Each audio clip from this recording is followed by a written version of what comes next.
அனைவருக்கும் வணக்கம். நாளைய தினம் வரலாற்று சிறப்புமிக்க தீர்ப்பை, மக்கள் தீர்ப்பை மகேசன் தீர்ப்பு என்று மக்கள் எழுதியிருக்கிற தீர்ப்பு நாளை வாசிக்க இருக்கின்றார்கள். 54 ஆண்டுகளான அனைத்து இந்திய அண்ணா திராவிட முன்னேற்ற கழகம் 17/10/1972 மன்னாதி மன்னன் மக்கள் திலகம் பொன்மன தலைவன் புரட்சித் தலைவர் பாரத ரத்னா எம்ஜிஆர் அவர்கள் தொடங்கிய இந்த இயக்கம், புரட்சித் தலைவி தமிழகுலசாமி அம்மா அவர்களால் வளர்க்கப்பட்ட இந்த இயக்கம் இன்றைக்கு எந்தவித அரசியல் பின்புலம் இல்லாமல் ஒரு சாமானியர், ஒரு விவசாயி, ஒரு எளியவர், ஒரு கருணையின் வடிவம், தாயுள்ளம் கொண்டவர் புரட்சித் தமிழர் வருங்கால முதலமைச்சர் ஐயா எடப்பாடியார் அவர்கள் அண்ணா திராவிட முன்னேற்ற கழகத்தை தேர்தல் களத்திலே வெற்றிகரமாக இன்றைக்கு களத்திலே நிறுத்தி வெற்றி வாகை சூடுகிற அந்த மகத்தான தீர்ப்பு நாளை அறிவிக்க இருக்கின்றார்கள். தமிழக மக்கள் எழுதியிருக்கிற அந்த தீர்ப்பு, புரட்சி தமிழர் ஐயா எடப்பாடியார் ஒரு சாமானியர், ஒரு எளியவர். முதலமைச்சராக பொறுப்பேற்கிற போது புரட்சி தமிழர் ஐயா எடப்பாடியார் ஒரு நாள் தாங்குவாரா, ஒரு வாரம் தாங்குவாரா, ஒரு வருடம் தாங்குவாரா என்று கேட்டவர்களுக்கு மத்தியிலே புன்னகையை பதிலாக கொடுத்து அதிலே புன்சிரிப்போடு ஒரு சாதனை சரித்திரத்தை 4.5 ஆண்டு காலம் அள்ளி கொடுத்த வாழும் வள்ளலாக புரட்சி தமிழர் ஐயா எடப்பாடியார் சாதித்ததை, மக்கள் இதயத்திலே நிறைந்திருப்பதை நாங்கள் தேர்தல் களத்திலே மக்கள் முகத்திலே பார்க்க முடிந்தது. ஆகவே குடிமராமத்து திட்டம், சட்டம் ஒழுங்கு பாதுகாப்பு, புரட்சி தமிழர் ஐயா எடப்பாடியார் அம்மா அவருடைய திட்டங்களையும் புரட்சித் தலைவர் திட்டங்களையும் மக்களுக்கு வாரி வாரி வழங்கிய வள்ளலாக கொரோனா காலத்திலே தன் உயிரை பணைய வைத்து 32 வருவாய் மாவட்டங்கள் அன்றைக்கு அத்தனை வருவாய் மாவட்டங்களுக்கும் நேரடியாக சென்று விவசாயிகளுக்கு, தாய்மார்களுக்கு, வணிகர்களுக்கு, பொதுமக்களுக்கு, இளைஞர்களுக்கு, மாணவர்களுக்கு ஒரு பாதுகாப்பு அரணாக ஒரு நம்பிக்கை தீப ஒளி ஏற்றியவர் புரட்சி தமிழர் ஐயா எடப்பாடியார் என்பதை மக்களிடத்திலே நாம் தேர்தல் களத்திலே பிரச்சாரத்தின் போது பார்க்க முடிந்தது.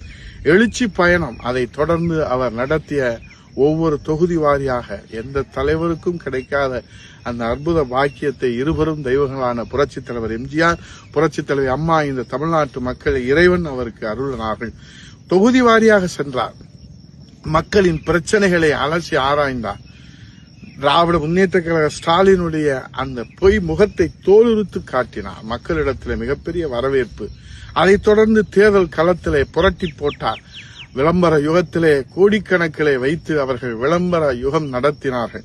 அந்த யுகத்தை மாற்றி போட்டு உண்மை யுகமாக புரட்சி தமிழர் ஐயா எடப்பாடியாருடைய தேர்தல் பிரச்சாரம் யதார்த்தத்தை, உண்மையை, சத்தியத்தை, மக்களின் தேவைகளை எடுத்து வைத்தார். ஆகவே இன்றைக்கு மக்கள் தீர்ப்பை மகேசன் தீர்ப்பு என்று நாளைய தினம் வாசிக்க இருக்கிற அந்த தீர்ப்பிலே புரட்சி தமிழர் ஐயா எடப்பாடியார் அவர்கள் தலைமையிலே அனைத்து இந்திய அண்ணா திராவிட முன்னேற்ற கழக தலைமையிலான தேசிய ஜனநாயக கூட்டணி தனிப்பெரும்பான்மையோடு ஆட்சி அமைக்கிற அந்த நல்ல தீர்ப்பு வர இருக்கிறது என்பதை தான் நாடு எழுதியிருக்கிற, நாட்டு மக்கள், தமிழ்நாட்டு மக்கள் எழுதியிருக்கிற தீர்ப்பு.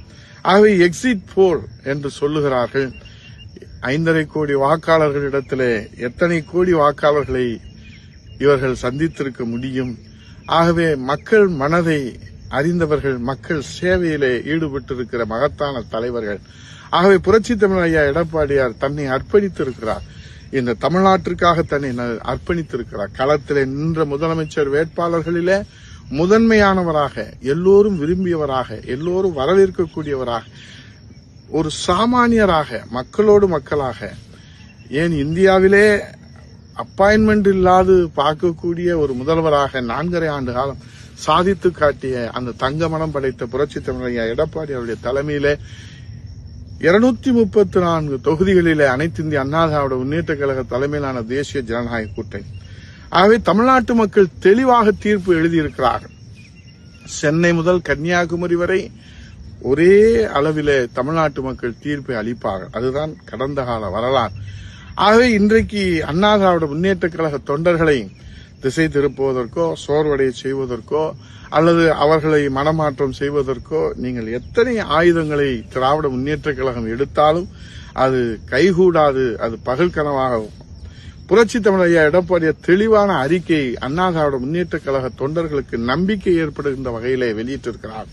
அதைத்தான் நாம் நம்பிக்கை ஆயுதமாக, எதிரிகளை சூர சம்ஹாரம் செய்கிற அந்த வேலாயுதமாக, நம்பிக்கை ஆயுதமாக புரட்சித் தமிழர் ஐயா எடப்பாடியார் அவர்களுடைய திருநாமத்தை புரட்சித் தலைவி அம்மா, புரட்சித் தமிழர் ஐயா எடப்பாடியார் வழி நின்று, புரட்சித் தலைவர் எம்ஜிஆர் அவர்களுடைய திருநாமத்தை புரட்சித் தமிழர் ஐயா எடப்பாடியார் வழி நின்று நாம் கட்டி காக்கிற ஒரு மகத்தான வாய்ப்பை மக்கள் நமக்கு வழங்க இருக்கிறார்கள். தங்க தாம்பல தட்டிலே வைத்து தமிழ்நாட்டு மக்கள் நமக்கு வழங்க இருக்கின்றார்கள். ஆகவே தொண்டர்கள் உற்சாகத்தோடு, புதிய நம்பிக்கையோடு, நாம் தேர்தல் களத்திலே பார்த்தோம், மக்கள் ஆரவாரத்தோடு, மகிழ்ச்சியோடு, ஒரு புதிய நம்பிக்கையோடு நம்மை வரவேற்றிருக்கிறார். களத்திலே யார் வேண்டுமானாலும் ஜனநாயகத்திலே அவர்களுக்கு கிடைத்திருக்கிற ஜனநாயகத்தினுடைய உரிமை களத்திலே நிற்கலாம். ஆனால் மக்கள் இந்த தமிழ்நாட்டை ஆளுகிற உரிமை, நாளைய தினம் திங்கட்கிழமை 4ஆம் தேதி தமிழகத்திலே மக்களுடைய தீர்ப்பு, எடப்பாடியார் கையிலே தமிழ்நாடு இனி தன்னிகரில்லா தமிழ்நாடு, தலை நிமிர்ந்த தமிழ்நாடு, புரட்சி தமிழர் ஐயா எடப்பாடியார் முதலமைச்சரின் அமர்த்துகிற அந்த மகத்தான தீர்ப்பை நம்பிக்கையோடு நாம் வரவேற்போம். நன்றி, வணக்கம்.